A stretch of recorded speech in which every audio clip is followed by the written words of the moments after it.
c'est un peu compliqué d'intervenir après cette vidéo endiablée, mais bon, on va essayer quand même de vous intéresser à cette question qui est donc la transition architecturale avec un sous-titre pour un habitat connecté et responsable. Alors pour en débattre ce matin, trois invités, donc Johan Leloutre, donc, qui est ingénieur et qui participe à la mission d'appui à la performance des établissements de santé en Pays de la Loire. Il nous expliquera un peu de quoi ça retourne. Ensuite, Maël Maurer, qui est donc c'est le régional de l'État puisqu'il travaille à Rennes et il est architecte, donc il travaille pour l'agence Maurer et Gilbert Architectes.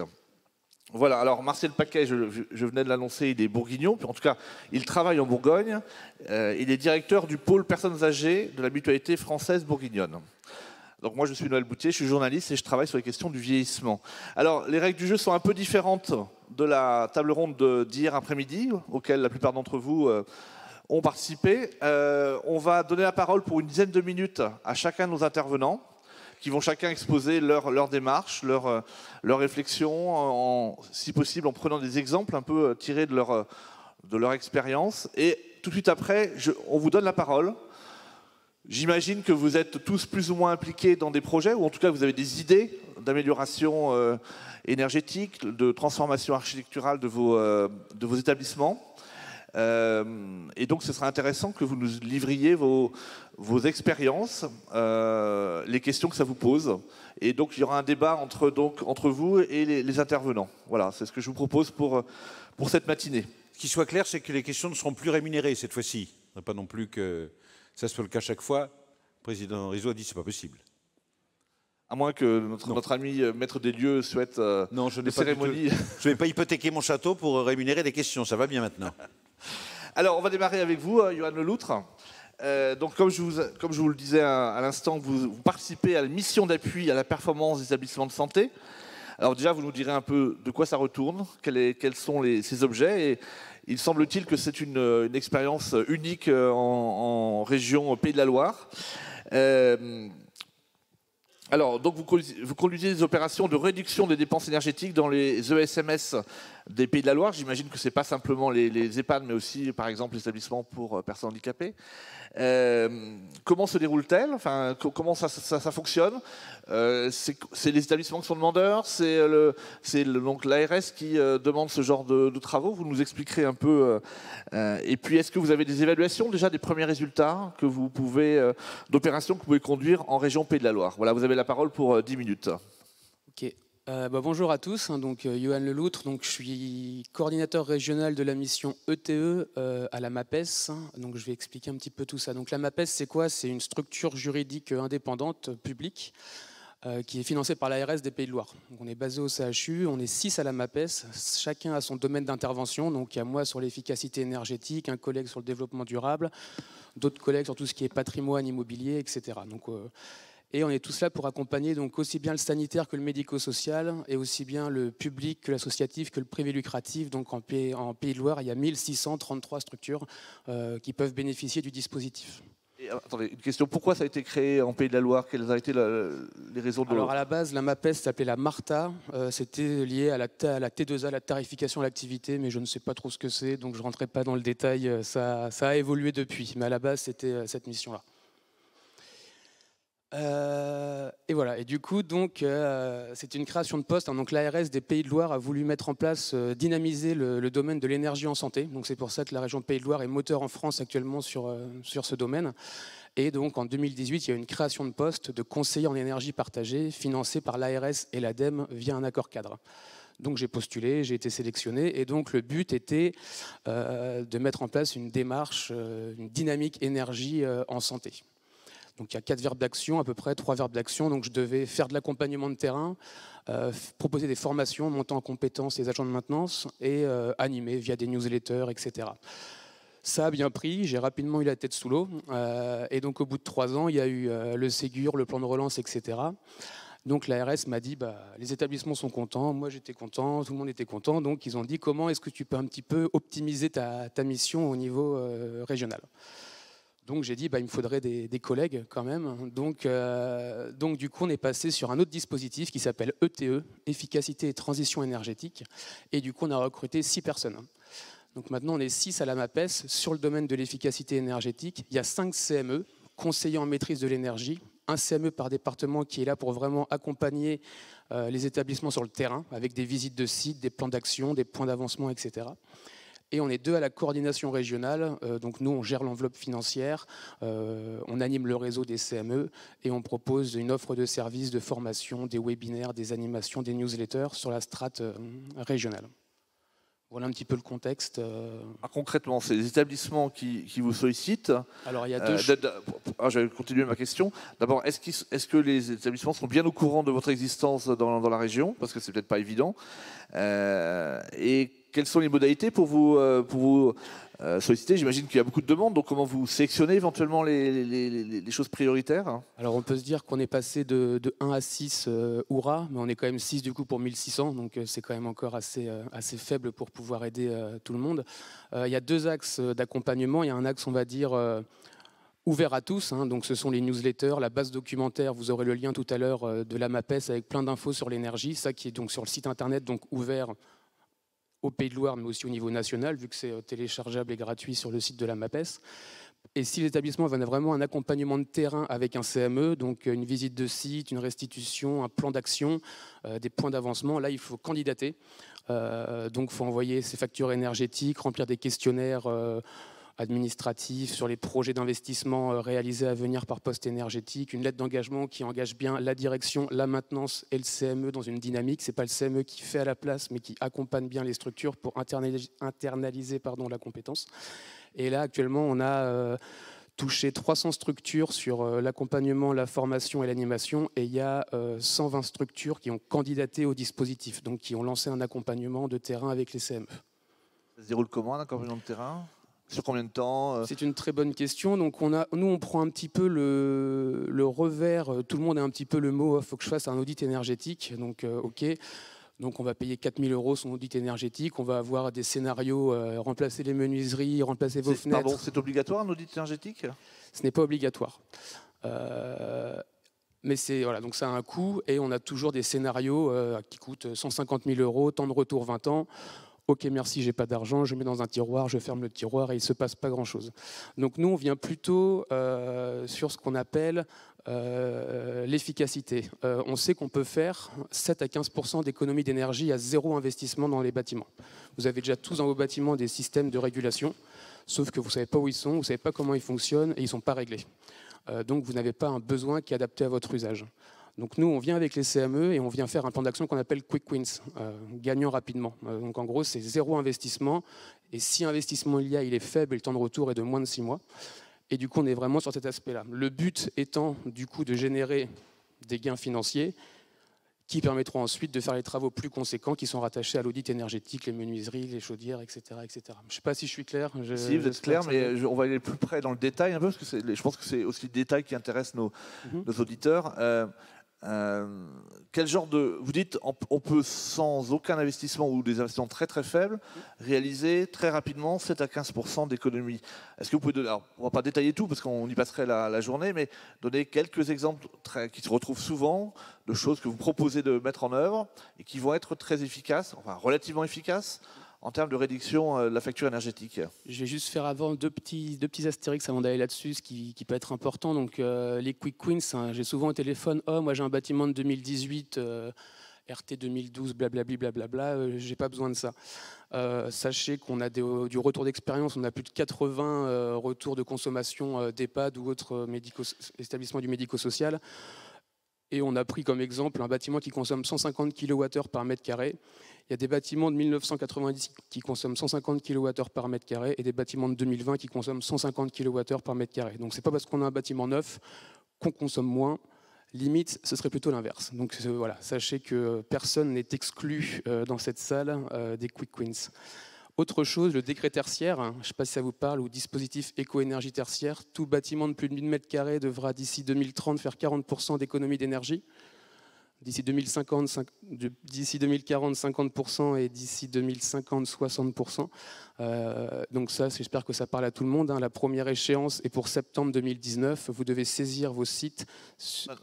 22, pardon. Vous devez saisir vos sites sur la plateforme Opéra de l'ADEME. Ouais, je le fais rapidement quand même, c'est important. Est-ce qu'il y a beaucoup de gens qui ignorent ce dispositif? D'accord. Vous pouvez dire 2-3 phrases de plus? Je vais faire 2-3 phrases là-dessus. Ce qui vous sera demandé pour septembre 2019, décidément, 2022, donc c'est de créer votre compte sur Opéra, donc des données administratives, des données de surface. Donc une surface, c'est pas environ 2500 m². Non, une surface, c'est tant de mètres carrés de chambre, tant de mètres carrés de circulation, tant de mètres carrés de cuisine. Et votre année de consommation de référence. Qu'est-ce que c'est? C'est-à-dire quelle année je choisis pour faire mes fameux 40% d'économie d'ici 2030. Cette année de consommation de référence est à choisir entre 2010 et 2019. Et c'est celle-là qui fera office de point de départ pour les 30 prochaines années. Donc là, ne vous tirez pas une balle dans le pied. Un exemple, si vous avez isolé vos combles en 2013, ne prenez pas 2014, mais plutôt 2012, pour déjà bénéficier de ces gains générés par l'isolation de vos combles. Donc là, je vous invite à faire un peu un historique de vos gros travaux d'efficacité énergétique et de choisir l'année antérieure aux derniers travaux. On a déjà des retours d'expérience là-dessus, des établissements qui passent face, on va dire, au fur et à mesure en LED, qui ont isolé les combles, et 2-3 petites autres choses sont déjà pas loin des 40%. Mais pour ça, il faut faire quand même un travail d'historique, de recherche des factures pour vraiment bien choisir sa bonne année de consommation de référence. Voilà, c'était les 2 petits astérix que je voulais dire, mais il me semblait important de le faire. Tout à fait. Alors, je reviens à ma question initiale. Vous disiez que sans beaucoup d'efforts, on va dire ça, oui. On peut facilement réduire autour de 10%, enfin 7 à 15%. Vous avez des exemples précis là, de choses que les gens peuvent, sur lesquelles ils peuvent réfléchir. Il ne s'agit pas de les faire de façon automatique, mais de réfléchir. J'ai plein d'exemples. Des quick wins, il y en a... allez, on va dire une centaine peut-être. Bon, pas que sur l'aspect technique, mais aussi sur l'aspect sensibilisation, etc. Mais je vais en donner certains, on va dire le top 5 des quick wins. Donc vous avez sûrement tous, ou quasiment tous, investi dans de la détection de présence dans vos circulations pour l'éclairage. Je suis persuadé que dans un établissement sur 3, je viens chez vous, il y a un grand ciel bleu et les éclairages seront allumés. C'est juste que vous avez posé les détecteurs, mais vous n'avez pas enlevé le petit capuchon et réglé les 2 petits boutons qui s'appellent Time et Lux, qui disent à quel moment je déclenche l'éclairage. Ça, c'est ce qu'on voit beaucoup. Je suppose également que vous avez tous certainement une centrale de traitement d'air ou une VMC double flux dans vos salles d'activité ou restaurants. Je suis persuadé qu'elle marche H24, 7 jours sur 7, alors que ces espaces sont occupés que pendant 4 heures le midi ou 8 heures par jour la salle d'activité, mais ce qui veut dire que vous pouvez couper votre ventilation en inoccupation. La ventilation, c'est quoi? C'est une consommation électrique pour faire tourner un ventilateur qui permet de faire entrer de l'air froid extérieur qu'on chauffe pour ensuite le rejeter vers l'extérieur. Donc c'est double consommation énergétique. Donc voilà, vous pouvez tous et toutes faire ça. L'éclairage extérieur, vous pouvez tous, je pense, gratter une demi-heure ou 1 heure sur son allumage. Et le plus gros gain qu'on peut faire, c'est forcément sur le chauffage, les réseaux secondaires de chauffage. Donc nous, quand on vient sur un site, on pose des sondes de température d'ambiance pendant 1 semaine et on voit ensuite vraiment la température réelle dans les pièces. Les maintenances et les directeurs ou directrices d'établissement nous disent souvent « Ah, moi je chauffe à 22 degrés de 6h à 22h et à 21 degrés de 22h à 6h ». Ça, c'est la théorie qui est dans votre régulateur, mais ce n'est pas ce que vous payez. Vous payez bien la chaleur qui sort de votre chauffage. Donc nous, quand on pose les sondes, on voit bien la différence entre les données théoriques et les données réelles. Et donc ensuite, on peut ensuite régler ce qu'on appelle la loi d'eau, ce que vous avez déjà tous dans vos chaufferies, en faisant juste toucher des petites flèches. Concrètement, ça veut dire que la température observée, par exemple, dans les chambres, est supérieure à celle qu'elle devrait être. Elle est toujours supérieure et les programmations horaires paramétrées sont rarement... 1 ou 2 degrés, c'est ça? Comment? 1 ou 2 degrés de différence? Ouais, ça peut même voir plus. Après, ça dépend d'autres éléments de régulation qu'on appelle la régulation terminale. Est-ce qu'on a des sondes, des robinets thermostatiques? Je ne vais pas rentrer dans le détail aujourd'hui, mais voilà, on peut faire facilement des gains. Un établissement peut chauffer à 21 degrés au rez-de-chaussée, à 22 degrés au premier étage, à 23 degrés au troisième étage. Pourquoi on ne met pas tout à 21 degrés dans ce cas-là? Et on sait qu'en général, 1 degré de moins dans l'ambiance, c'est environ 7% d'économie d'énergie. En général, ne retenez pas forcément cette valeur, mais voilà, ça peut monter très très vite. Enfin, ça peut descendre très très vite si on réduit un petit peu les températures.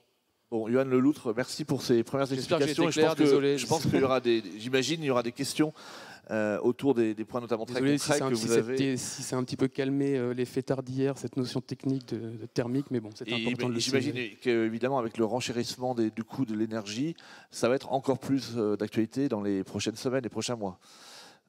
Alors, on passe la parole à votre voisin, à Maël Morer, architecte, comme je le disais en introduction. Alors, si vous ne l'avez pas fait, je vous invite à aller sur leur site internet. Je ne fais pas de pub, j'ai aucun intérêt.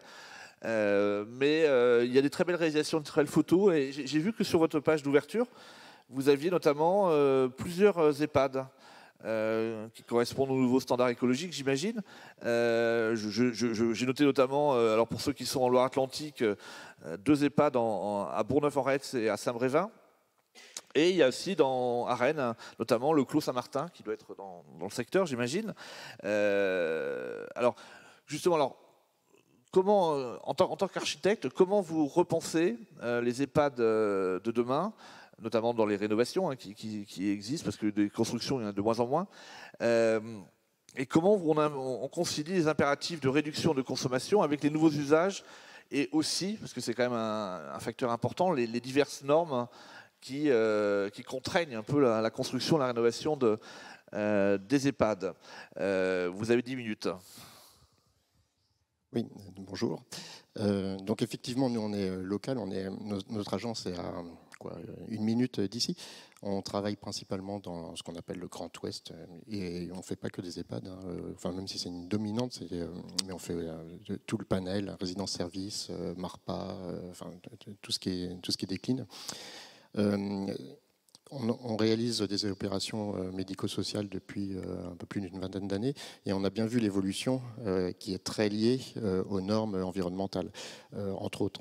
Mais la norme environnementale est très très importante sur le dessin des projets.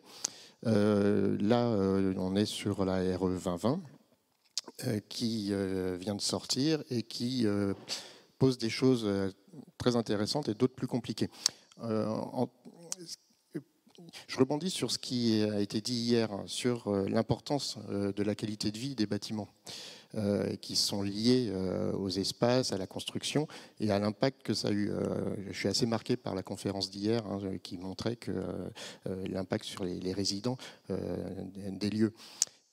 Et clairement, c'est très très lié à cette notion de normes. C'est ça qui est assez fou, c'est qu'en fait aujourd'hui les normes nous poussent quand même très largement à aller un peu à l'encontre de cette qualité. Je m'explique. Des exemples concrets? Oui.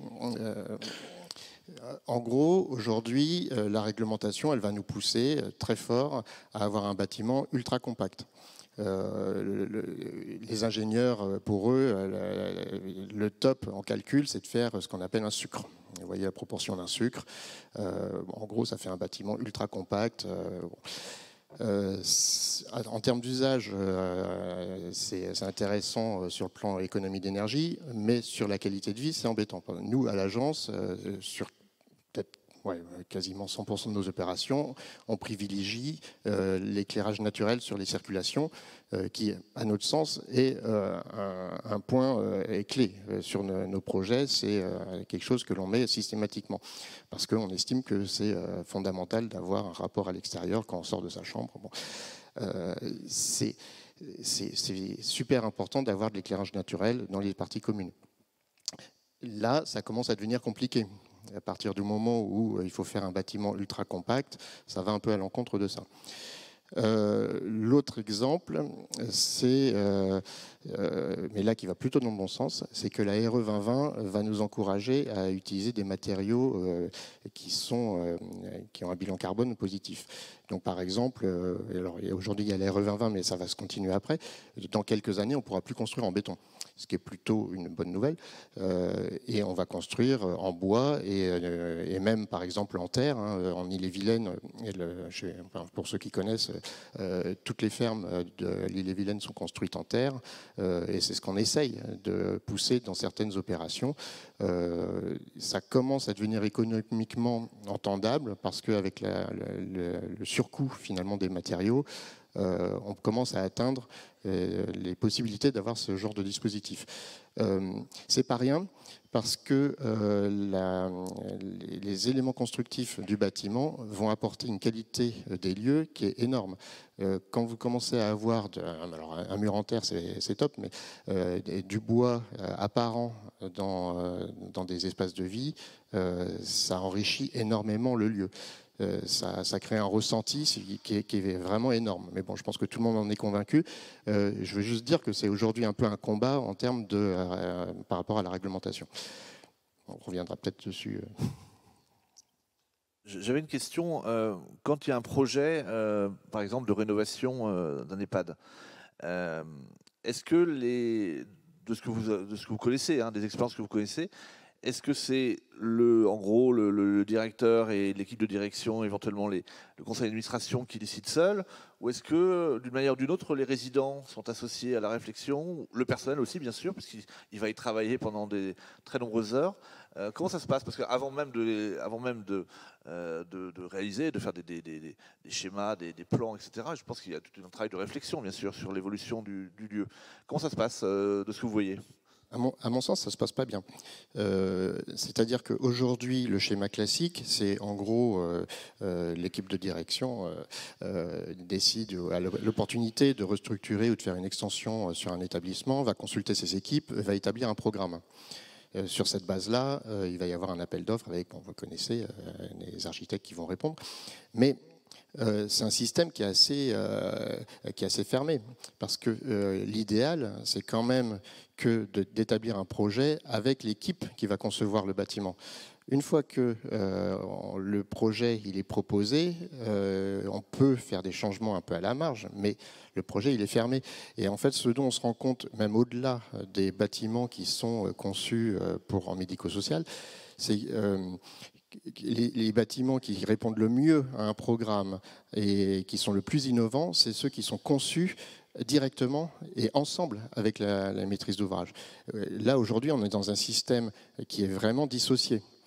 Et ça fait que ça fonctionne quand même pas très très bien, je trouve, parce que les archis ont une capacité aussi de proposition. Il y a des expériences d'autres établissements et de sensibilisation aussi auprès d'un directeur. Il n'est pas forcément sachant sur toutes les manières de construire, des choses innovantes, des choses comme ça. Donc il y a vraiment un travail d'échange qui est, je pense, clé pour la réussite d'une opération, qui est un petit peu contrainte aujourd'hui par l'aspect réglementaire, contractuel, tout ça. Ce que vous voulez dire, vous voulez dire qu'il y a un certain nombre d'erreurs qui vont être remarquées trop tard parfois parce que les choses ont été construites, qui auraient pu être évitées s'il y avait eu un vrai travail préparatoire qui associe toutes les parties? Je ne pense pas qu'on peut vraiment parler d'erreur, mais il faut penser en termes de projet global, quoi. Et ça, c'est compliqué aujourd'hui. Lorsqu'on a préparé un peu cette table ronde, vous me disiez, vous l'avez déjà un peu abordé tout à l'heure, mais vous allez peut-être un peu approfondir, qu'en fait les normes en termes de perfection énergétique, on va dire ça comme ça, et finalement donc nuisent souvent aux usages. Vous avez parlé de bâtiments compacts qui ne permettaient pas forcément une entrée de la lumière. Est-ce que vous avez d'autres exemples comme ça parce que effectivement c'est vraiment tout le monde aujourd'hui considère qu'il est normal d'aller vers plus de maîtrise énergétique maximale, mais en même temps, il faut y vivre. Donc, comment on concilie les deux? Oui, non, mais clairement, il y a un équilibre à trouver. Je ne dis pas qu'il ne faut pas trouver des économies. C'est fondamental de trouver des économies. Enfin, bon, je pense qu'il n'y a pas de sujet là-dessus. Je veux juste dire qu'en termes d'usage, il faut faire vraiment attention à ce qui prime quand même sur un projet, c'est la qualité de vie. Alors, je ne vais pas rentrer trop dans la technique, mais là, je donnais des exemples facilement. Mais sur la réglementation, il y a des choses qui sont un peu aberrantes en termes techniques sur les installations, les équipements. Mais tu en parleras mieux que moi. Il y a des choses qui sont un peu dingues. Il faut vraiment dissocier ce qui est la réglementation. Donc là, aujourd'hui, c'est RE 2020. qui est en fait un moteur de calcul ultra élaboré pour répondre à la loi, et de ce qui est vertueux. Nous, à l'agence, on travaille sur des projets qui sont bioclimatiques et passifs, mais pas au sens de la norme ou d'atteindre un résultat normatif. Ce qu'on cherche à avoir, c'est que le bâtiment en lui-même rejoigne un peu le bon sens de ce qu'il y avait avant, où finalement on travaille sur des murs à forte inertie pour accumulateurs d'énergie, et surtout éviter toute la technologie, donc ça va un peu à l'encontre du thème, quoi, mais de revenir au bon sens d'avant. Surtout que, alors là, en ce moment, il y a quand même une prise de conscience qui est assez importante, particulièrement dans notre région aussi, hein, ici, c'est que clairement, on devance le fait que dans quelques dizaines d'années, on ait le climat de Bordeaux, quoi. Donc ça va quand même un petit peu changer les bâtiments. On intègre déjà cette donnée dans les bâtiments avec des protections solaires un peu plus importantes, mais en termes passifs, pas en termes de réglementation. Pour rebondir sur ce que tu disais, sur d'autres projets de logement, donc je pense par exemple, en Allemagne, ils ont fait des projets de logement hyper vertueux, économiquement super, sur le plan de la consommation énergétique super économique, mais on s'est rendu compte qu'en fait ça ne changeait pas grand chose, parce que les comportements font que l'énergie coûte rien, donc je peux y aller, quoi. Mais c'est vraiment ça. Ils se sont rendus compte que l'impact, ça n'avait pas changé grand-chose, quoi. Donc effectivement, le comportement dans les sensibilisations sont fondamentales, quoi. Alors, dernière question avant de passer la parole à votre voisin. Est-ce que dans la réalisation des projets que vous conduisez, vous êtes fortement restreint par des budgets trop rikiki, on vous dit là-dessus, non, c'est pas possible, on va faire des économies parce que là on peut pas, ou est-ce que vous avez vraiment toutes les marges de manœuvre possibles? Oh non, c'est génial, hein. Ça coule, oui. Non, ce qu'il faut comprendre, c'est que c'est le terme d'acceptabilité. C'est quelque chose qu'on a énormément en ce moment comme débat sur la densité urbaine, par exemple, où finalement on peut construire très dense, on peut construire haut, mais à une condition, c'est que les bâtiments et l'environnement, il ait une qualité. Si vous avez des bâtiments sans espace extérieur et qui sont hyper denses et avec beaucoup de vis-à-vis, ça ne marche pas. Mais vous prenez la même densité avec beaucoup d'espace extérieur, de la qualité de bâtiment, et là ça peut marcher. Et on a exactement le même sujet sur les établissements médico-sociaux. Là, ce dont on se rend compte, par exemple, sur pas mal de programmes quand même, hein, on parlait je ne vais pas revenir sur le débat d'hier sur la taille des unités, mais oui, des unités qui sont à 12-14 logements, c'est l'idéal. Après, il y a un équilibre économique à trouver, et surtout en termes de personnel pour pouvoir checker la nuit. Mais vous pouvez faire des unités et en mettre beaucoup, mais à condition d'avoir en face une qualité des lieux de vie qui soit importante. Encore une fois, quand on veut mettre de la lumière naturelle dans les circulations, ça a un coût. Mais à notre sens, c'est quelque part un peu le seul moyen pour rendre acceptable et d'éviter l'effet trop hospitalier. De mettre du bois apparent, ça a un coût, de la terre bien sûr, mais ça va ensemble. Dissocier les deux fait que c'est un projet qui ne marche pas. Là, je parle en termes de coûts de matériaux, tout ça, mais également, si vous avez des unités, par exemple, alors le max qu'on a eu, c'est par exemple 18 logements, en double unité, hein. Si vous avez peu d'espace collectif dans ces unités, ça fera un projet qui sera très très hospitalier. En termes de conception, c'est fondamental d'avoir des lieux de vie qui soient en proportionnel au nombre de chambres. Merci Maël Morer. Alors on passe la parole au troisième intervenant, Martial Paquet. Donc, alors la mutualité de Bourgogne pour laquelle vous travaillez compte 19 EHPAD, et vous avez conçu donc un document qui s'appelle Orientation pour nos maisons du grand âge, afin d'aider notamment les responsables à mener à bien des projets allant dans le sens de la transition écologique. Mais il y a d'autres orientations aussi. Ça ne se limite pas à ça, mais on va peut-être centrer sur cet aspect-là. Vous allez nous expliquer votre démarche, comment elle s'est déroulée, et puis quels en sont les débouchés attendus. Oui, bonjour, merci. Oui, effectivement, donc on a travaillé à élaborer ce guide. Au départ, on avait plutôt volonté à essayer d'élaborer un référentiel, parce que, comme tu le disais, on a un certain nombre d'EHPAD, et donc du coup, un directeur peut se retrouver à l'interface directe d'un architecte pour pouvoir construire. Moi, je suis arrivé à la mutualité il y a 7 ans, pour piloter ces 19 EHPAD, et je me suis rendu compte que certains bâtiments qui avaient été conçus et construits pour certains ou reconstruits étaient parfaitement inadaptés déjà aujourd'hui à l'accueil de la population en EHPAD. On se retrouve dans des établissements qui ont une visibilité très sanitaire, des chambres à 20 mètres carrés, toutes meublées, identiques, des grands couloirs, donc ça faisait un peu peur. Et avec là on a des projets de reconstruction, on en a 5, ou de grosses réhabilitations en tout cas, et donc on ne voulait pas se laisser embarquer.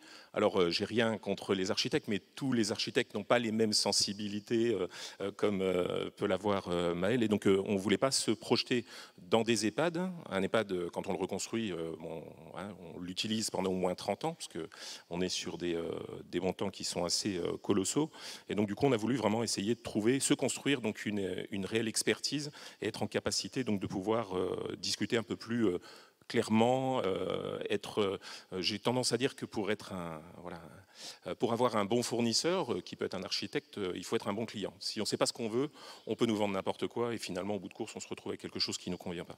Donc on a élaboré, alors on s'est rapproché, je pense que certains d'entre vous, enfin Maël la connaît aussi, on s'est approché avec Fanny Cérez, parce que c'est une démarche qui nous a pris 1 an, et donc elle nous a proposé une démarche, un accompagnement. C'est qui cette personne? Alors Fanny Cérez, qui est architecte, qui a fait sa thèse autour notamment des bâtiments des EHPAD en l'occurrence, avec une démarche très tournée autour de l'approche domiciliaire, domiciliaire pas au sens du domicile extérieur, mais justement de faire entrer, puisqu'on héberge des gens, on dit qu'il faut qu'on s'adapte au maximum à eux, et que systématiquement on soit au plus près, et donc du coup les rendre habitants, faire en sorte que l'EHPAD devienne leur domicile.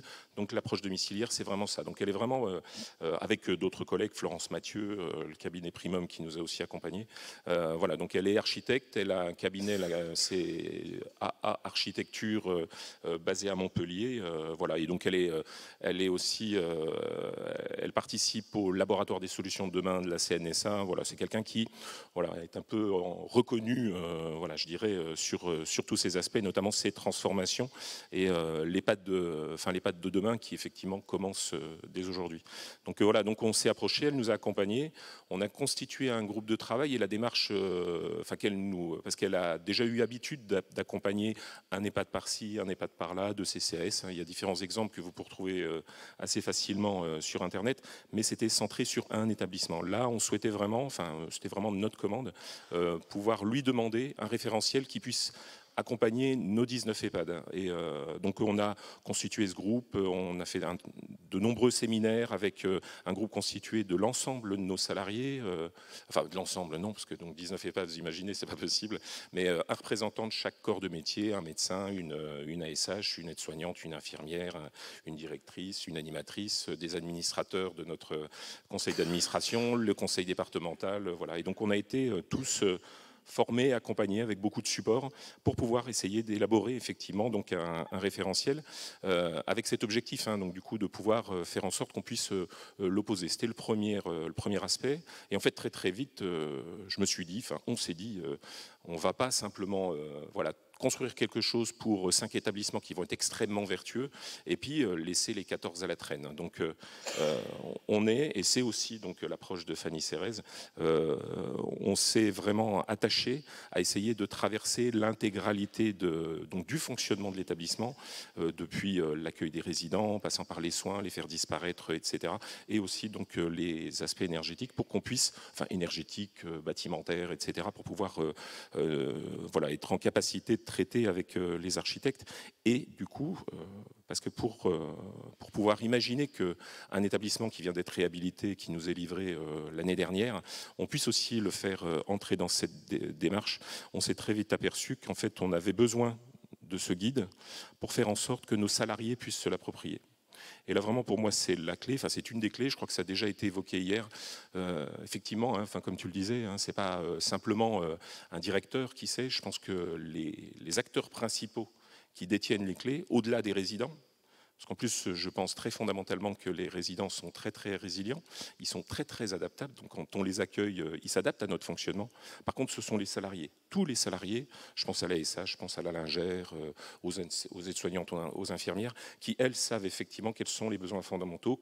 Et l'enjeu, c'est au travers donc, de ce référentiel, de leur donner les capacités à devenir effectivement acteurs et de pouvoir, avec le directeur, donc être dans ces échanges avec l'architecte, celui qui porte le projet de reconstruction ou tout simplement l'utilisation au quotidien, donc porter les usages et pouvoir être vraiment sur des échanges qui sont effectivement, pour le coup, extrêmement centrés autour des résidents qu'on accueille. Alors, vous avez fait ce travail-là, il y a un petit, on peut le montrer à la foule en liesse. Il y a un document hein, qui, je ne sais pas si les gens peuvent se le procurer, vous me le direz. D'accord, on peut le télécharger, c'est ça. D'accord. Alors, donc vous parlez de 19 établissements. Il y en a soit 19. Il y a combien qui ont engagé des processus d'évolution, de transformation de leur structure? L'objectif, c'est que tous les établissements soient d'ici 5 ans. Enfin, c'est quoi votre objectif? L'objectif, c'est qu'effectivement, alors sur les 19 EHPAD, hein, donc historiquement, la mutualité gérait, avant la médicalisation, avant 2002, avant le passage en cure médicale, etc. Donc c'était des foyers logements, les ex-maisons de retraite. Donc ils avaient été conçus, construits pour la plupart dans les années 60, 70, 80, etc. Un certain nombre ont déjà opéré leur mue, hein, parce que du coup, il a fallu reconstruire, réhabiliter, parce que les bâtiments étaient plus adaptés. Là, on a les 5 en cours, qui vont démarrer. En fait, on en a 2 déjà actuellement, et puis on a 5 prochains qui vont entamer ces grosses réhabilitations. Mais l'enjeu, notamment au travers de ce référentiel, c'est de pouvoir faire en sorte d'emmener tous les établissements et de ne pas attendre parce que Maëlle l'évoquait, c'est la question que tu lui posais autour des enjeux financiers. On sait qu'on est contraint, tous nos établissements sont habilités à l'aide sociale, on sait qu'on a donc des enveloppes, on ne peut pas se permettre de pouvoir réhabiliter tout le monde au risque de devoir faire bondir les prix de journée. Donc il y a des choses qui se planifient avec le temps. Le Ségur, c'est une opportunité, mais l'idée, tous les établissements doivent bouger et c'est un guide qui est vraiment très pratico-pratique pour le quotidien aussi. Le Ségur de la santé prévoit, j'ai oublié les chiffres exacts, mais une enveloppe de 2 milliards, je crois, pour tout le volet immobilier hein, des EHPAD. Ça, c'est une question très concrète. Est-ce que ça se fait déjà en Bourgogne? Vous êtes Bourgogne-Franche-Comté, votre région. Est-ce que déjà les établissements peuvent en bénéficier? Comment ça se passe? Parce qu'on en a beaucoup parlé, mais concrètement, ça se passe comment pour les établissements? Plutôt pas bien. Je pense que certains doivent être au courant parce que principalement, on connaît. Je crois qu'il y a eu quelques remarques hier. Alors, je pourrais enfoncer un petit peu le clou. Les établissements publics portés par la fédération hospitalière ont un peu plus voix au chapitre. Les premières campagnes, les 4 premières années là, donc de crédit qui ont été aspirées en totalité. Je crois que ça a été dit aussi, effectivement, les EHPAD publics hospitaliers ont besoin parce qu'on part souvent avec des bâtiments qui étaient historiques, inadaptés, souvent des anciennes cures. On a vu des images hier autour de ce que ça pouvait être. Donc il y a effectivement des besoins. Mais du coup, les crédits du Ségur, au-delà, je pense que certains d'entre vous ont pu en bénéficier, c'est les Ségur investissements du quotidien, pour pouvoir faire quelques améliorations, mettre un peu de clim dans les étages, etc. C'est les crédits qu'on a pu avoir. Pour le reste, c'est très compliqué, c'est tout le lobbying, et heureusement, le fait, nous, on est le plus gros gestionnaire sur la Bourgogne-Franche-Comté, donc on a la capacité, donc du coup, aller échanger directement avec le directeur de l'ARS, de la direction de l'autonomie, ce qui nous donne quelques clés.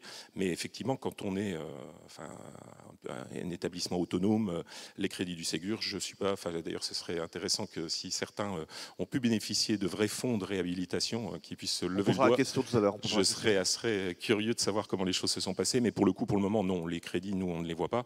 Peut-être il y aura plusieurs vagues, hein, ça se fait sur plusieurs années. Peut-être qu'on aura l'opportunité d'en bénéficier. En tout cas, au vu du coût et de l'évolution du coût des matériaux, de la construction, incluant du coup ces nouveaux matériaux, hein, que sont le bois, la terre, etc., ça va s'envoler. Parce qu'en bout de course, c'est toujours quand même, au vu de notre organisation et de notre financement, c'est le résident qui paye. Hein. Pour en rester sur une question budgétaire, donc il y a des rénovations d'EHPAD qui se font dans un cadre classique, j'imagine. Il y en a certaines qui bénéficient du Ségur de la santé, c'est ça? Donc les conditions sont plus intéressantes pour ceux qui... J'aimerais comprendre un peu les choses, parce que c'est assez compliqué à percevoir les différentes circuits. Oui, parce qu'alors du coup, je pense que beaucoup, on maîtrise un peu ces sujets, mais le Ségur de la santé, en fait, c'est un apport complémentaire. Jusqu'à présent, donc il y a des plans d'aide à l'investissement qui existent, donc avec des fonds qui descendent forcément donc de la DGCS auprès des ARS pour pouvoir aider aux investissements. Ça a toujours été. Donc là, les réhabilitations qu'on est en train de faire au jour d'aujourd'hui, on a des subventions qui sont déjà présentes effectivement.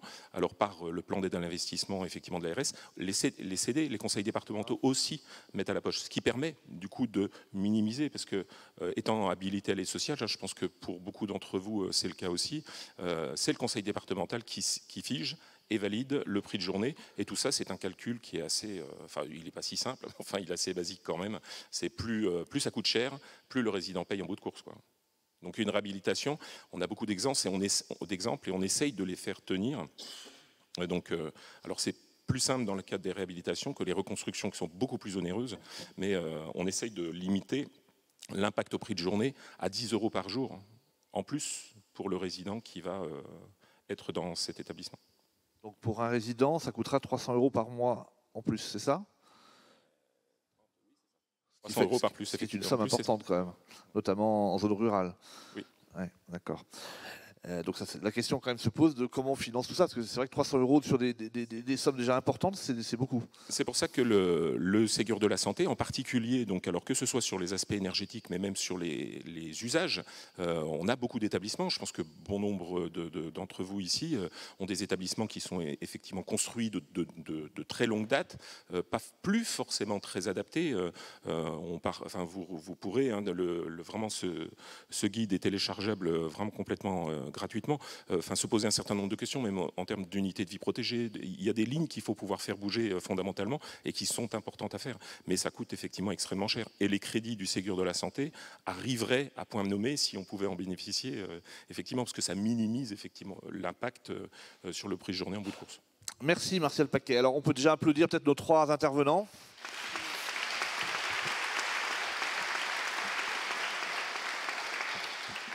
Alors, il se passe quelque chose d'extraordinaire dans ce congrès, c'est qu'il est 12h04 et nous avons jusqu'à 12h45. Et donc vous avez 40 minutes de... Ça ne s'est jamais produit, ça ne se produira jamais, je pense. Donc c'est à vous la parole. Je pense que vous avez tous des expériences à raconter. Alors essayez de les raconter de façon assez courte. Et des questions, bien sûr, à nos 3 intervenants. Alors ce qu'on va faire, c'est qu'on va prendre 2 ou 3 questions déjà. Et puis après, il y aura un premier débat et on vous donnera la parole dans un second temps. Alors vous vous présentez quand vous intervenez, et si vous pouvez vous lever, ça serait pour qu'on vous voit de la scène.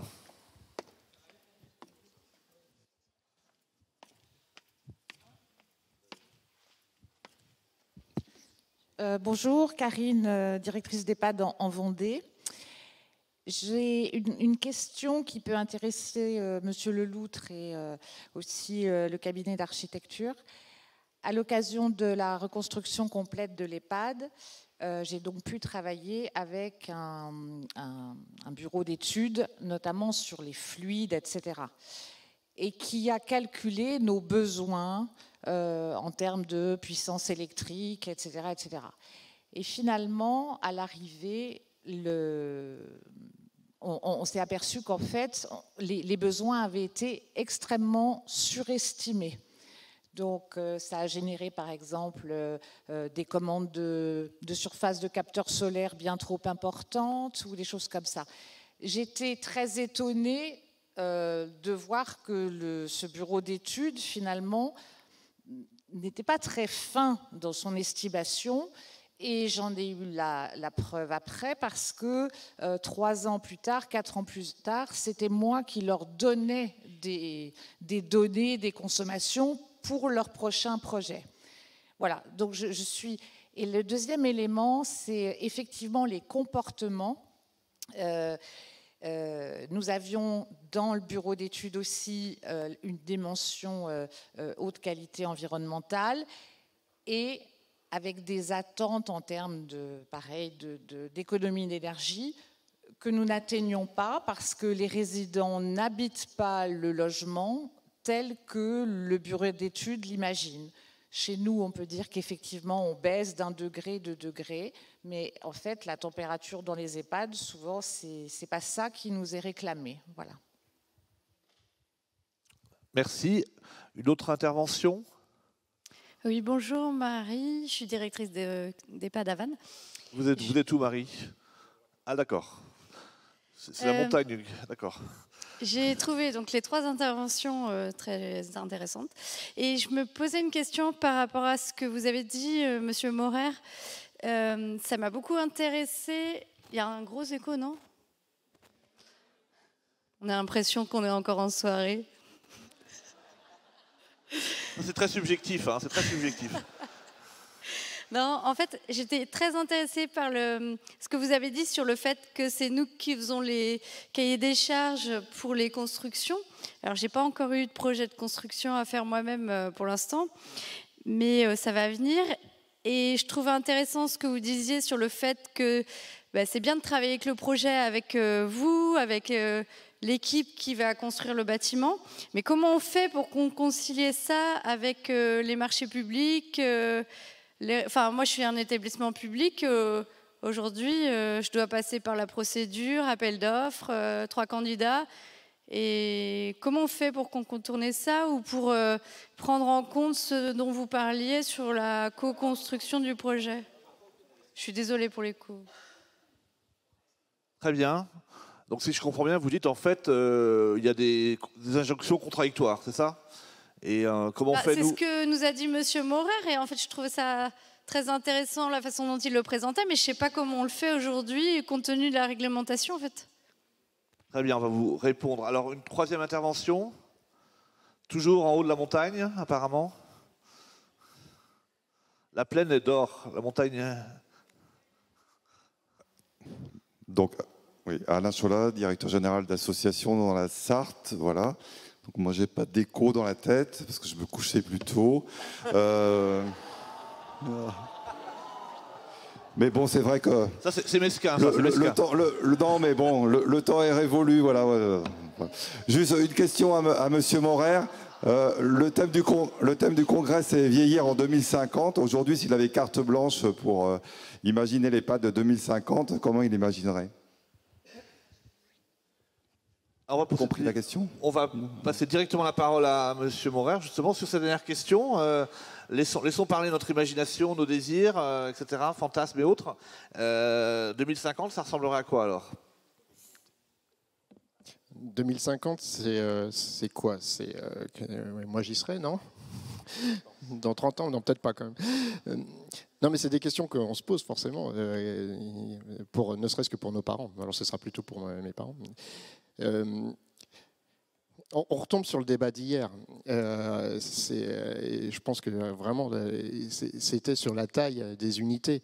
Mais on a vu que est-ce que c'est soutenable économiquement d'avoir des petites unités, on va dire... Bon, pour moi, le truc idéal, c'est par exemple, alors ça peut faire un débat, attention, c'est les MARPA. Je trouve que c'est une échelle qui fonctionne très bien, qui marche. Après, est-ce que... Les MARPA, c'est comme rural, hein, c'est ça, on est d'accord? Oui, c'est les maisons d'accueil rurales pour personnes âgées.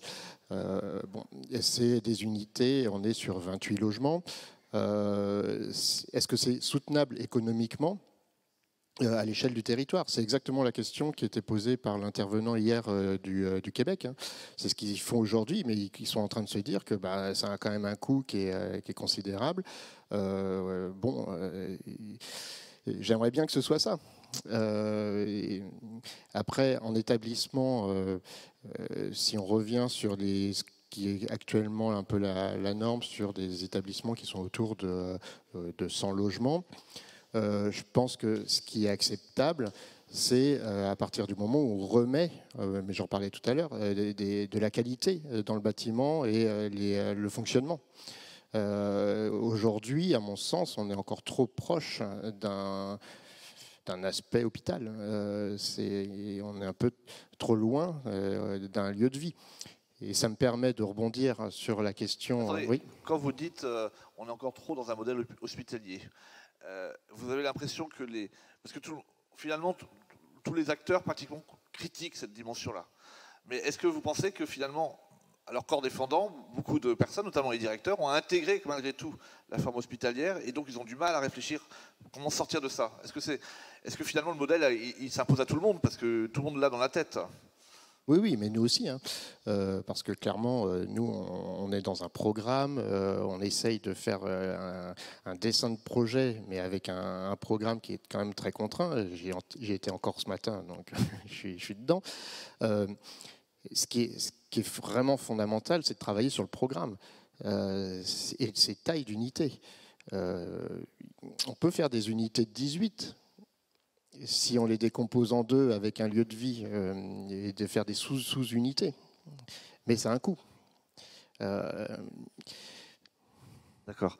Alors, Yoann Leloutre, peut-être une question peut-être plus pour vous. La première question venant de notre directrice vendéenne, disant en gros, je résume à gros traits, que le bureau d'études est bien gentil, mais finalement il se plante régulièrement dans ses estimations et que nous, directeurs, directrices, n'avons pas les moyens forcément d'avoir une expertise, puisque ce n'est pas notre métier. Et donc, on peut très bien être entraîné sur des choix, des investissements qui sont démesurés, ou en tout cas qui ne sont pas adaptés à la structure. Vous en pensez quoi? Je suis entièrement d'accord. C'est pour ça qu'on intervient aussi, nous, sur les projets d'investissement, que ce soit du neuf ou de la rénovation, en tant qu'un peu AMO, d'AMO sur la partie chauffage, ventilation, climatisation. Parce que c'est vrai que les bureaux d'études font un peu du copier-coller, je sais de quoi je parle, j'y ai été pendant 3-4 ans. Voilà, ça ne correspond pas forcément à votre besoin. Enfin, ça peut être des solutions techniques onéreuses que vous allez payer parce que on vous le dit, et en fait qui ne seront pas du tout bonnes pour vous. Par exemple, on voit des EHPAD neufs où on retrouve 15-20 caissons de ventilation en toiture alors que 3 auraient suffi. Donc coût de maintenance beaucoup plus important, consommation électrique plus importante. On en a mis 15 alors? Je sais pas, pour vider un stock, j'en sais rien. Enfin, non, mais voilà, vous parlez de solaire thermique. Effectivement, le solaire thermique a une très mauvaise pub. Souvent, c'est le même bureau d'études qui fait la plomberie que le solaire thermique. Sauf que s'il n'est pas compétent, forcément, vous allez payer une installation surdimensionnée. Le bureau d'études n'est pas reconnu ADEME, donc vous n'aurez pas les subventions du fonds chaleur. Donc vous allez payer plein pot une installation qui ne va pas fonctionner. Donc forcément, c'est pas forcément top. Mais comment les directeurs, directrices d'EHPAD, c'est pas des spécialistes des travaux publics quand même, comment ils peuvent trouver le bureau d'études qui est compétent sur toutes les questions, parce qu'il y a plusieurs questions à aborder? Ça paraît très compliqué quand même, non? Ça paraît très compliqué, c'est pour ça que malheureusement, nous on fait des formations qu'on appelle des formats ludiques, c'est un peu le chauffage pour les nuls, et du coup il y a les directeurs et les maintenances qui sont là et on leur apprend au moins... Si on leur parle de chaudière à condensation, il faut savoir qu'une chaudière à condensation ne condense pas parce que le bureau d'études ne fait pas le travail de réseau derrière. Donc vous payez une installation plus chère, une chaudière plus chère qui ne fonctionnera pas à 105% de rendement. Mais ça, vous ne pouvez pas le savoir. Maintenant, vous aurez en tête condensation à point de vigilance, base documentaire de la MAPES, onglet chaudière à condensation, et je sais ce que j'aurai à faire au moins pour éviter ces désagréments. Donc voilà, il y a plein de choses. Malheureusement, c'est pas à vous de les connaître normalement, mais malheureusement, si, c'est à vous de les connaître, ou soit de faire appel à la MAPES. Madame en Vendée, je ne sais pas si vous avez candidaté au dispositif ETE, mais je vous invite à le faire pour prendre contact avec le conseiller en énergie partagée du territoire. Alors, pour les EHPAD qui n'ont pas la chance d'être dans les Pays de la Loire, eux, sur quoi ils peuvent aller voir quoi? L'ADEME de leur région? Ils peuvent aller voir qui pour être aidés dans tout ça? Alors, pour tout ce qui est énergie renouvelable, donc énergie renouvelable, c'est le solaire thermique, le bois énergie, le réseau de chaleur urbain et la géothermie. Là, il y a le fonds chaleur de l'ADEME, donc c'est bien une aide nationale. Donc, il faut contacter l'ADEME. Il y a des listes de bureaux d'études recensés par l'ADEME. Et là, vous pouvez bénéficier des subventions du fonds chaleur. Qu'est-ce que c'est les subventions du fonds chaleur? C'est jusqu'à 70% d'aide sur l'étude de faisabilité et jusqu'à 50% d'aide à l'investissement. Voilà. Sur ceux qui ont du solaire thermique existant, jusqu'à la fin de l'année, il y a un appel à projet pour la rénovation de solaire thermique existant. Donc, Madame de Vendée, ça peut être intéressant de regarder ça pour voir si votre installation solaire est optimisée.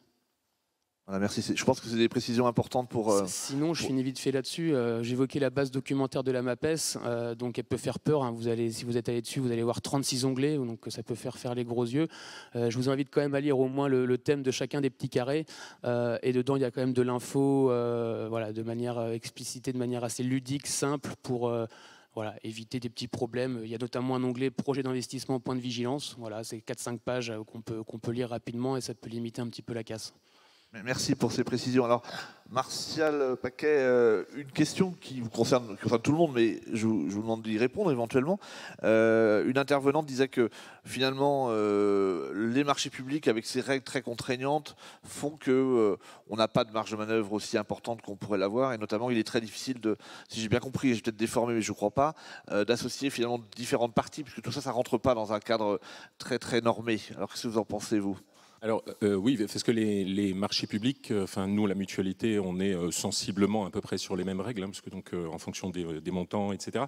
Parce que je crois que c'est, enfin la problématique des marchés publics, c'est qu'effectivement après ça détermine qui va faire. Et encore une fois, hein, je pense que c'est ce que Mel évoquait tout à l'heure, c'est que après, quel que soit le fournisseur, quel que soit l'architecte, quel que soit l'entrepreneur, Eiffage, Vinci et autres, c'est le client qui va déterminer la prestation. Est en capacité, donc du coup, d'imposer, quand bien même on est en marché public, parce qu'une fois que l'entrepreneur donc est sélectionné, c'est comment nous, directeurs, on est en capacité d'influer et du coup de leur imposer une démarche itérative, de leur dire bah, attendez, vous, voilà, on est en train de parler du gros œuvre, ok, mais enfin en amont du gros œuvre, les espaces, l'utilisation de ceux-ci, réaliser des comités d'usage, encore une fois, donc associer l'ensemble des salariés. Alors c'est toujours très très compliqué, mais quand on est, parce que bon, les salariés, hein, pour mobiliser tout le monde, hein, je l'ai évoqué avec certains, c'est pas si simple, hein, mais c'est vraiment essayer d'être dans une réelle démocratie participative où les salariés reprennent en main leur outil de travail, reprennent en main leur travail tout court, et donc participent et concourent à tout ça, et de pouvoir ensuite l'imposer, alors avec toute la capacité raisonnable qu'il peut avoir en termes de coûts, etc. Mais après, c'est effectivement pour moi, encore une fois, c'est le client qui détermine le fournisseur. Si on n'est pas suffisamment attentif, proactif, et si on se donne pas, si on n'impose pas suffisamment de choses à ceux-ci, ils nous emmènent où ils veulent, et on se retrouve je pense que c'est valable pour énormément de sujets, mais c'est vrai qu'après, pour un directeur, c'est extrêmement compliqué d'être l'expert en tout, mais à la force collective de 40 salariés, notamment par rapport aux usages réels, hein, du quotidien des salariés, que ce soit en qualité de vie au travail, que ce soit pour les résidents, donc il faut pouvoir leur imposer. Alors, on va retourner dans la salle. Est-ce que la plaine voudrait s'exprimer? Alors, bonjour. Attends, je vous après, je vous écoute. Attendez, j'ai perdu mon téléphone. Si vous pouvez vous mettre debout et vous présenter, ce serait parfait. Mon téléphone s'est cassé la gueule, excusez-moi. Bonjour. Bonjour Johan, d'ailleurs, avec qui on a fait une journée de formation au Landreau et que j'ai trouvé tout à fait passionnante. Merci. Juste un transverse, me semble-t-il, dans ce que j'entendais, c'est que effectivement, on ne sait pas utiliser nos bâtiments. C'est un peu le propos, j'ai envie de dire, de chacun, c'est-à-dire Johan, une fois que c'est fait, monsieur, quand c'est la conception, et puis monsieur, quand on est déjà dans la préétude, quoi. Simplement, ce que j'ai constaté lors d'un congrès, c'est qu'un architecte a été capable, en 3 secondes, de m'expliquer comment fonctionnait mon bâtiment par rapport à la chaleur. Il m'a fait une comparaison avec une bouteille thermos. Voilà, c'est tout con, hein. Mais ce que je voulais dire là-dessus, c'est que en amont, il y a sûrement des tas de choses à faire et à améliorer en termes préparatoires sur les questions de marché et de tout ce que l'on veut, de bureau d'études. Mais ensuite, en aval, ça serait bien qu'on ait une formation, un explicatif, mais pas de la machinerie qu'il faut allumer ou éteindre dans tel cas. C'est un explicatif de comment fonctionnent nos bâtiments, comment ils ont été pensés. Vous voyez ce que je veux dire ? Qu'on apprenne à les comprendre pour bien les utiliser. Et est-ce qu'il n'est pas possible, donc c'est ma question, voilà, de réaliser une sorte de mode d'emploi après coup ou des formations du personnel sur comment on utilise le bâtiment. Voilà ma question. Merci beaucoup. Merci à vous. Une seconde intervention. Cette fois-ci, c'est la plaine qui s'exprime.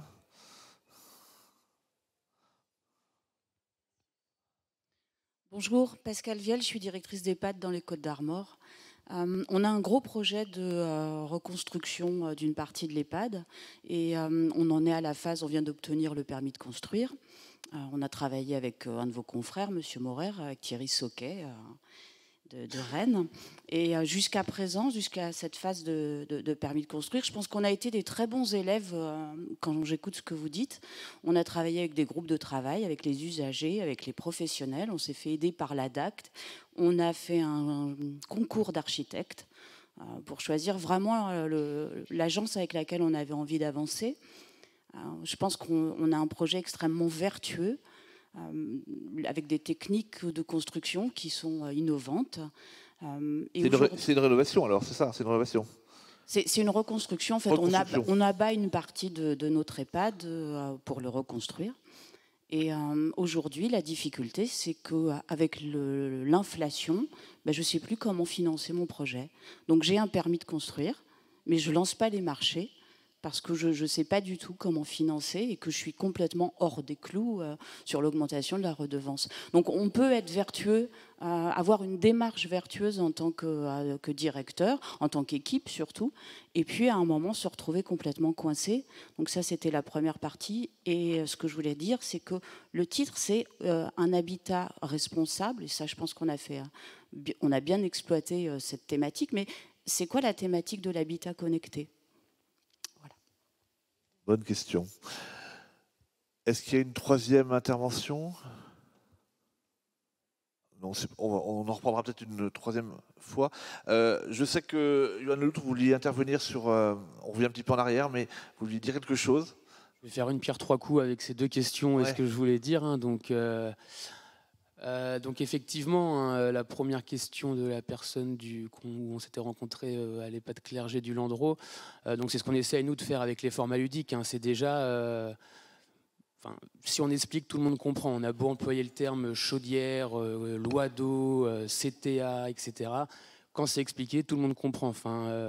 Je ne sais plus comment s'appelle cette personne, mais la directrice de l'EHPAD qui a 50-55 ans, maintenant comprend la loi d'eau, peut toucher son régulateur et aller optimiser ses températures dans son établissement. Donc c'est juste qu'on lui a expliqué en fait. On explique, on comprend et après on peut agir. Donc effectivement, ça manque à la réception du bâtiment ces choses-là. Et c'est ce qu'on trouve avec les projets d'investissement et les bâtiments neufs. Que je disais, les bâtiments neufs consomment plus que les bâtiments anciens. C'est qu'on vous met plein de techniques en toiture partout, on vous file les clés, tout le monde se casse. Et puis voilà, qu'est-ce que je fais maintenant? Je ne sais pas comment ça marche, je ne sais pas où va le tuyau. Donc voilà. Donc c'est ce qu'on retrouve dans les projets d'investissement. Concernant les habitats connectés, je parlais de GTB ou GTC, gestion technique centralisée. Ça veut dire en gros que toutes les données, les dérives et tout sont sur un poste de supervision, un PC dans votre établissement. Sur un CHU, oui, pour un organisme gestionnaire avec X structures, pour tout centraliser au siège, pourquoi pas. Sur un EHPAD de 25 lits, payer 40 000 balles, une GTC, pour au bout du compte ne pas s'en servir parce qu'on n'aura pas eu de formation, l'agent de maintenance va partir en retraite ou il y aura un manque d'information, ça va tomber en panne, la maintenance ça coûte cher, donc vous allez investir dans un système qui au bout du compte est un peu high-tech et inutile pour vous, alors que ces 40 000 euros vous aurez pu les mettre dans quelque chose de plus efficace. Et là j'ai 2-3 retours d'expérience de CME en Vendée qui ont un petit peu arrêté des devis de GTC pour des petites structures parce qu'il n'y a pas d'intérêt en fait d'en mettre à part des problèmes de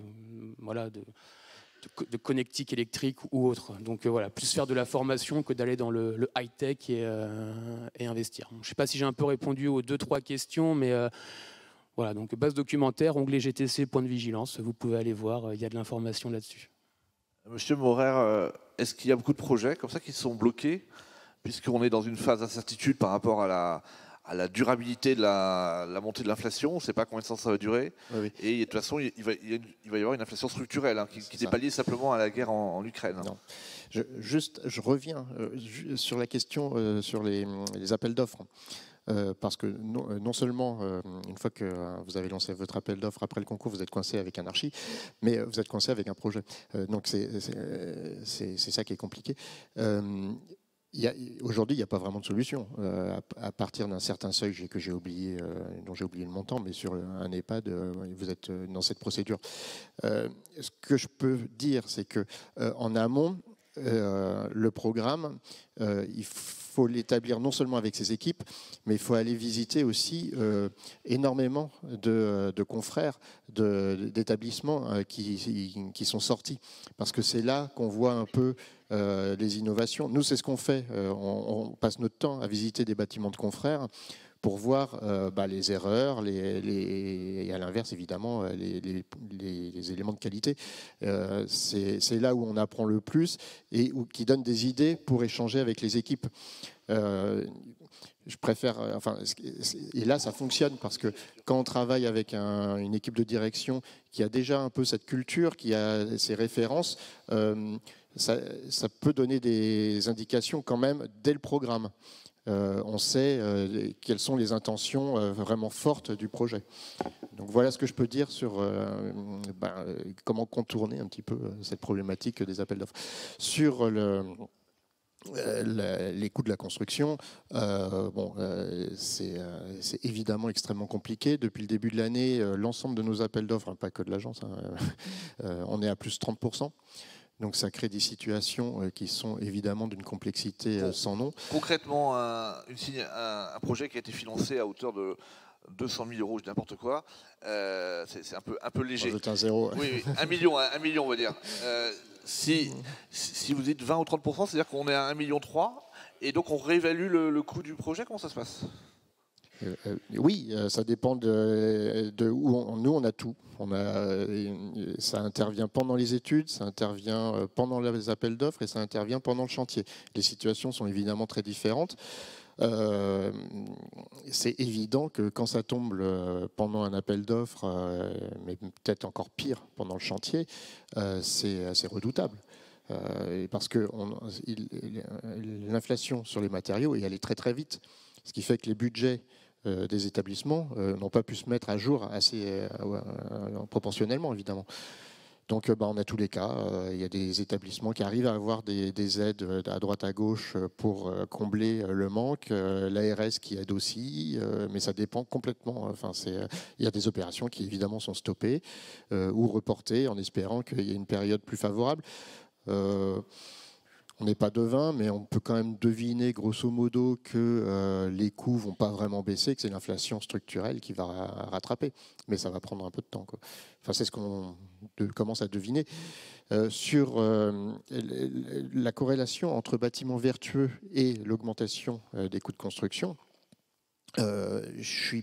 alors évidemment, avec Thierry Sauquet, vous êtes sur j'imagine, un très très beau projet en bois.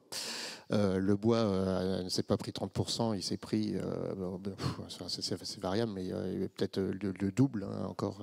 C'est bon. Ah oui, non, c'est spectaculaire. Donc là, oui, ça pique. Mais encore une fois, l'ARE 2020, de toute façon, rend vertueux sur ces matériaux-là. On ne pourrait pas faire ce projet-là de manière plus économique en parpaing. C'est fini, ça. Donc la corrélation, alors il y a peut-être un surcoût quand même, mais qui n'est pas à la hauteur, loin de là, de votre opération serait encore possible. Les 30%, ils seraient là de toute façon. Alors, Martial Paquet, est-ce que vous êtes confronté au problème là, qui a été soulevé par la personne, donc l'inflation galopante, comment on fait par rapport aux projets qui ont été engagés, comment vous allez faire ? On est dans la merde parce que du coup, mais c'est clairement le cas. Hein. On a des grosses opérations là qui sont en cours, effectivement, donc aussi en cours de chantier. Moi, j'ai en tête des coûts en cuivre compris 60%, et du coup, les fournisseurs, enfin les entreprises, hein, viennent et réclament. Voilà, donc on essaye de trouver des bons et justes compromis. Le vrai et gros risque, hein, et j'entends complètement que vous repoussiez du coup l'échéance du démarrage du chantier, parce que c'est de se retrouver avec des arbitrages, à faire des arbitrages qui rendent les choses complètement incohérentes, par rapport à voilà, des choix de type de chauffage, de VMC, de qualité de menuiserie, j'en passe, de qualité d'éclairage. Bon, il peut vraiment se passer tout. Donc c'est extrêmement compliqué parce qu'encore une fois, pour toujours réinsister là-dessus, on est sur des investissements qui sont colossaux et qui sont en bout de course portés par les résidents au quotidien. Et donc après, effectivement, heureusement, je pense qu'il y a une vraie conscience collective autour de ces difficultés. Et on sait qu'il y a des projets qui, de toute façon, ne pourront pas attendre. Hein. Il y en a qui sont déjà lancés, donc il faut bien pouvoir les porter. Et heureusement, alors ça, c'est les bonnes relations qu'on se doit et qu'on n'a pas le choix de ne pas avoir à la hauteur, donc avec les tutelles, d'avoir de bonnes relations avec l'ARS, avec les CD, pour pouvoir essayer effectivement de pouvoir faire jouer un petit peu tout ça. Voilà, mais la situation là est effectivement extrêmement complexe, hein, parce que, je leur disais, là on était, je pense il y a quelques années en arrière, sur une reconstruction d'un EHPAD, tout ce qu'il y a de plus normal. Bon, allez, on pouvait tabler 10 millions d'euros et puis on reconstruisait l'établissement. Aujourd'hui, on en rajoute 4 ou 5 millions d'euros. Donc forcément, l'impact, il est majeur. Donc là, on ne sait pas trop. Hein. On verra comment les choses vont évoluer. On espère quand même que du coup, l'État aussi, au travers du Ségur de la santé notamment, nous permettra d'avoir des fonds pour pouvoir minimiser les impacts. Mais c'est extrêmement complexe. Je voulais juste revenir sur l'aspect connecté, parce que je ne sais pas si... Parce que donc, Johan l'évoquait par rapport à tout ce qui est connecté en termes du bâtiment, par rapport à sa vie. Voilà, hein, mais je ne sais pas si derrière votre question, il y avait aussi toute la partie connectivité, domotique pour l'accompagnement des résidents. Moi, alors, je ne peux pas donner de leçons à qui que ce soit, mais moi, je suis extrêmement dubitatif sur bon nombre d'aspects. Je pense que de plus en plus de gens le partagent. On voit, il y a énormément de choses qui partent. J'espère que certains exposants ne sont pas là. Mais sur voilà, des solutions, des robots, je pense qu'on a vu des choses, des robots à droite, des choses à gauche. Moi, je reste très, très dubitatif, hein, pour le coup. Et je pense que, moi, c'est ce que je véhicule auprès de mes collègues directeur de nos EHPAD, c'est de dire la révolution, c'est nous qui devons la faire. Nous devons, hein, je crois que ça a déjà été dit, il faut qu'on se donne, nous, les moyens de bouger pour faire en sorte de rendre nos établissements les plus attractifs. Et ce n'est pas avec un robot qu'on va le faire. C'est avec nos salariés, notre capacité à nous adapter, à être au plus près d'eux. Et donc pour moi, l'enjeu, la domotique, c'est une petite cerise qu'on mettra à la fin. C'est des choses qu'il faut effectivement pouvoir anticiper, de mettre suffisamment de fourreaux pour amener Internet, peut-être de la connectivité pour pouvoir faire en sorte que les lits, ou qu'il y ait des détecteurs de chute ou des choses comme ça. Mais pour moi, c'est vraiment des petites... voilà, c'est des choses qui sont très anecdotiques au regard du reste de l'enjeu, notamment quand on est dans le cadre d'une reconstruction ou d'une grosse réhabilitation. C'est plutôt tous les salariés, c'est comment eux vont intervenir. Et c'est là tout l'enjeu, la domotique. Alors, avant d'aller déjeuner, dans une dizaine de minutes, il vous reste donc la possibilité de poser 2 ou 3 questions. Courtes, s'il vous plaît. Vous vous levez, vous vous présentez. Donc, de nouveau la montagne qui veut intervenir. Alors, Zahir Bohadi, le directeur adjoint sur Le Mans. Donc, pour rester dans le sujet, dans le thème, donc vieillir en 2050. 2050 rime aussi avec le dérèglement climatique. Donc là, aujourd'hui, comme beaucoup de collègues, l'été, on voit bien les chambres atteignent facilement 30, 32 degrés. Alors, on a des pièces rafraîchies, mais je n'ai pas beaucoup entendu, en tout cas, d'éléments sur ce sujet. Comment on peut adapter nos établissements à ce futur dérèglement climatique qu'on commence déjà à vivre aujourd'hui. Voilà. Très bonne question. Ensuite, qui veut intervenir? Sachant que au milieu de la montagne, il y a 2 interventions, si je vois bien. En tout cas, une. Oui, bonjour, Cécile Salomon, je suis directrice adjointe d'un EHPAD et d'un SSR en Vendée. Vous pouvez vous lever. Pardon. Du coup, moi, je suis un petit peu étonnée en fait de la présentation en fait transition architecturale et vieillir en 2050 par rapport à tout ce qu'on s'est dit hier sur notamment l'investissement qu'on peut faire sur le vieillir ensemble et la transition d'inclusion en tout cas de la personne âgée dans nos sociétés.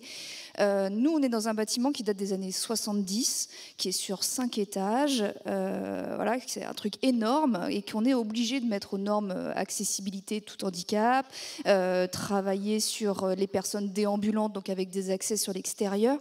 Et je suis un petit peu étonnée qu'on ne parle pas du tout justement de comment on peut envisager sur un bâtiment, alors qu'il ne soit pas en forme de sucre, mais qui déjà, moi si je démolis mon établissement, ça a un coût pour la société, c'est un coût énergétique, ça a un coût environnemental. Et en fait, on ne pense pas du tout une architecture ou un bâtiment qui soit intergénérationnel ou qui soit à viser pour autre chose que la personne âgée. Voilà, moi je m'attendais un petit peu à avoir des présentations de modèles architecturaux qui sont inclus dans la société, mais à d'autres visées que le vieillissement. Avec une crèche, avec, je sais pas, des logements étudiants, en fait vraiment inclus dans la société pour l'investissement sur le vieillir ensemble. On pourra effectivement y répondre, cette question intéressante. Est-ce qu'il y aura une troisième et dernière question ? Non ? Alors, on va peut-être commencer par cette seconde question. Alors effectivement, il y a eu hier des réflexions autour de l'EHPAD de demain, hein, le multi-usage, la rencontre intergénérationnelle, etc. Alors, tout ça, ce sont des chantiers et des prospectives. Pour l'instant, il n'y a pas d'orientation qui ont été prises à ma connaissance, si ce n'est à travers quelque chose de marginal, qui est marginal, intéressant, mais qui reste limité, qui sont les projets de logement intégrant différentes populations. Mais ça reste c'est des budgets très limités pour l'instant. Donc, est-ce que vous, déjà, malgré tout, vous avez la capacité, ou alors, même si les choses ne sont pas encore en cours, est-ce que les projets que vous mettez en œuvre pourrait être modulaire, c'est-à-dire pourrait s'adapter à une évolution des usages des EHPAD notamment, ou alors est-ce qu'on est resté encore dans un usage essentiellement dirigé vers les personnes âgées et sur la problématique du vieillissement ? Comment ça se passe pour... Oui, on n'aborde pas tous les thèmes, mais c'est en base maintenant. C'est-à-dire que tous les bâtiments sont voués à être modifiables après. C'est-à-dire qu'on crée un bâtiment dans l'optique où il n'est pas toujours, dans toute sa vie, cet usage-là. Donc de manière assez simple sur les établissements, enfin sur les équipements, on est maintenant que en poteau-poutre pour pouvoir permettre des ajustements, bouger les cloisons, éventuellement transformer en logement. On a eu hier des études sur la démographie, mais on a assez peu parlé de toute la génération baby-boom qui allait arriver en EHPAD, mais qui est l'après. C'est-à-dire qu'il y a un moment donné, il y a beaucoup d'établissements qui vont être faits pour les baby-boomers, mais qu'est-ce que vont devenir ces bâtiments après ? On peut très bien imaginer qu'il y ait des bâtiments qui deviennent des EHPAD qui deviennent des écoles. Le but maintenant, mais aussi beaucoup en logement, hein, c'est que tous les bâtiments puissent être n'aient pas sur toute leur vie cette fonction, la même fonction. C'est Vous voulez ajouter quelque chose, Martial ? Oui, c'est du coup, quand vous évoquiez, alors c'est sur notamment la dernière question, hein, donc, où vous évoquiez donc des modèles que vous souhaiteriez pouvoir avoir en temps, qui pouvaient vous être présentés. Là pour le coup, et je pense que c'est quelque chose qu'on a vraiment très largement partagé avec même d'autres architectes, avec Kevin Charras, avec énormément d'intervenants, c'est qu'il n'existe aucun modèle. L'adaptabilité au territoire, aux besoins spécifiques, c'est vraiment la seule des clés. Hein. Encore une fois, c'est vraiment comment pouvoir réfléchir, comment vous donner les opportunités de réfléchir avec le territoire, avec les acteurs locaux, parce qu'aujourd'hui, nous, dans nos EHPAD, on a construit un EHPAD avec donc l'EHPAD d'un côté, ce qu'on appelle nous un village bleu, du logement inclusif pour personnes âgées, avec 2 crèches en dessous, c'est déjà des choses qui peuvent se faire, mais pour le coup, parce que ça répond à une problématique territoriale. J'évoquais avec, je ne sais plus tout à l'heure, avec le philosophe qui intervenait hier, du coup les aspects très territoriaux. On ne construit pas un un EHPAD où on ne réhabilite pas, où on n'a pas un usage identique pour un EHPAD au milieu de la Creuse, avec une population on n'a que des agriculteurs, que dans les quartiers nord de Marseille. On ne peut pas avoir les mêmes attentes. C'est avoir aussi avec les acteurs locaux, avec la dynamique qu'il peut y avoir sur un territoire. On a des bassins où on se doit d'aller voir les élus locaux. Et quand je parle des élus locaux, ce n'est pas les CD, ce n'est pas nos financeurs. C'est le maire de la ville pour savoir quelle est, lui, sa projection. Est-ce qu'il a fait son analyse des besoins sociaux? Qu'est-ce qu'il va pouvoir mettre en œuvre? Quels sont ses projets autour de l'attractivité? Est-ce qu'il va la transformer en cité dortoir? Est-ce qu'il veut en faire un pôle d'activité pour pouvoir savoir comment se positionner? Et tout ça, ça nécessite de pouvoir s'inclure. Et parce que tout à l'heure, j'évoquais beaucoup la partie démocratie participative en santé, qui est pour moi quelque chose d'assez majeur. C'est vraiment tous les acteurs de l'établissement qui doivent se saisir et participer et concourir à. Et le pendant de ça, c'est la participation citoyenne. C'est de faire en sorte que nos établissements ne soient pas vus et perçus comme des EHPAD, des choses à l'intérieur desquelles on accompagne des résidents, mais qu'ils soient perçus comme des équipements du territoire. Quelque chose ça rejoint la problématique des plateformes territoriales, etc. Et ces plateformes territoriales, le lien avec le domicile, le lien avec les autres acteurs, le lien avec les associations de commerçants, les associations tout court, le collège, etc., faire de l'intergénérationnel, on est sur la participation citoyenne. Et il faut activer tous ces leviers. Et pour moi, il n'y a pas de modèle unique, je n'y crois pas. Alors, dernière réponse qui sera la réponse à la première question. Je vais la résumer autrement, hein, vous m'en excuserez. Est-ce que tout simplement les EHPAD qu'on prépare aujourd'hui sont adaptés à la perspective sur 20, 30 ans, 40 ans de dérèglement climatique massif? Est-ce qu'on sera prêt? Est-ce qu'on est prêt? Est-ce qu'on sera prêt? Ou est-ce qu'encore une fois on va rater cette perspective qui est annoncée depuis longtemps? Enfin, c'est pas nouveau cette question. Oui. Juste une précision sur l'intervention d'avant, la personne qui a un bâtiment des années 70. Ce qui est hyper important aussi aujourd'hui, c'est les restructurations. Particulièrement sur les bâtiments des années 70 qui ont des qualités quand même, hein, et qui aujourd'hui on fait des bâtiments qui sont un peu qui pourraient être inspirés des années 70, tellement la qualité d'usage est importante et permet une modulation. Donc je pense qu'avant de construire un bâtiment neuf, il faut vraiment réfléchir très fort à comment les possibilités de sa restructuration.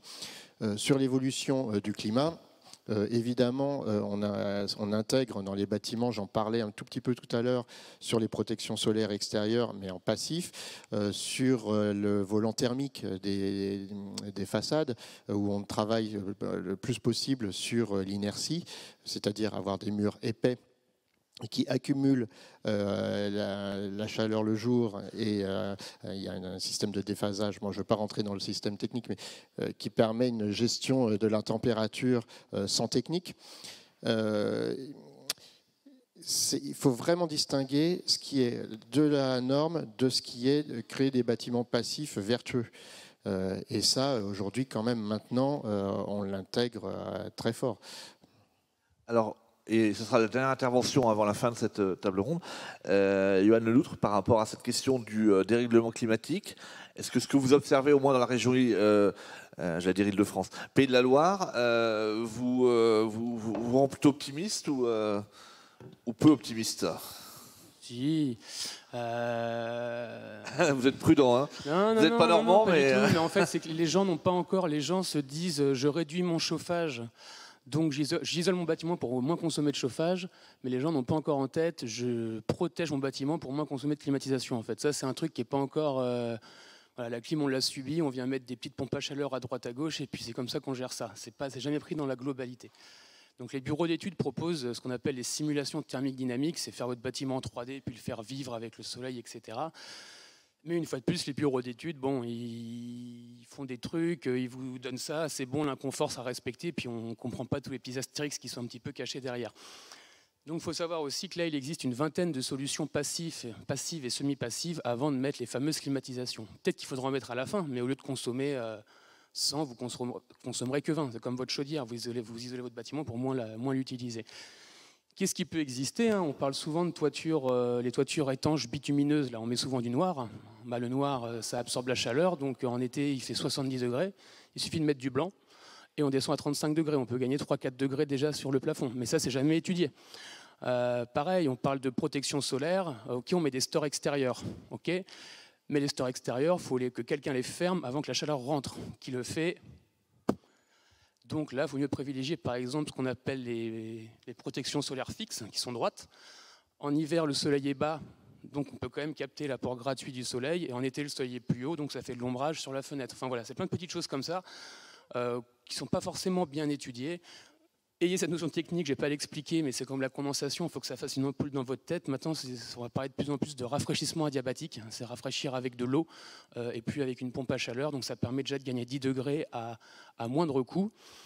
Et au niveau des énergies renouvelables, ce qui va sortir le plus, qui est un petit peu à la mode, c'est la géothermie, qui permet de chauffer et rafraîchir son bâtiment dans des bonnes conditions de confort, avec des bons rendements d'installation tout au long de l'année. Il y a beaucoup de projets neufs, là, ou même de rénaux qui sortent, ou au moins qui étudient la géothermie. Voilà un petit peu ce que je voulais dire. Donc je ne suis pas inquiet, mais il faut juste bouger un petit peu, quoi. Donc alors, le mot d'ordre sera bougeons-nous. Alors, je ne sais pas si vous allez clôturer là ou pas. Ah, je vais, ouais. Je peux juste prendre une minute, je ne peux pas ne pas dire ça. Je reparle rapidement du décret tertiaire, hein, ça peut peut-être faire peur à du monde. On a créé un outil sur la base documentaire de la MAPES dans l'onglet suivi suivi énergétique. Vous saisissez vos factures et vous avez 3 données. Une donnée scénario d'évolution avec le prix de l'énergie si vous ne faites rien, qu'est-ce que vous allez payer dans les 5 prochaines années. Ça vous permettra de calculer vos indicateurs de performance en kWh par mètre carré électricité thermique et eau, et de vous comparer à 70 autres EHPAD des Pays de Loire et de savoir du coup est-ce que vous êtes bien ou pas bien par rapport aux moyennes sur des différents postes énergétiques. Ça permet déjà un peu de cibler où on est bon et pas bon. Et troisièmement, ça vous permettra d'estimer votre année de référence à choisir pour le fameux décret tertiaire de septembre. Voilà, je ne pouvais pas ne pas dire ça. Et il est téléchargeable sur le site de la MAPES. Il y a un tuto YouTube de 15 minutes qui explique comment le saisir. Donc voilà, pareil, bougez-vous. Je sens que ce week-end, il va y avoir une explosion de visites sur votre site. En tout cas, merci à nos 3 invités, Johan Leloutre, Maël Maurer et Martial Paquet.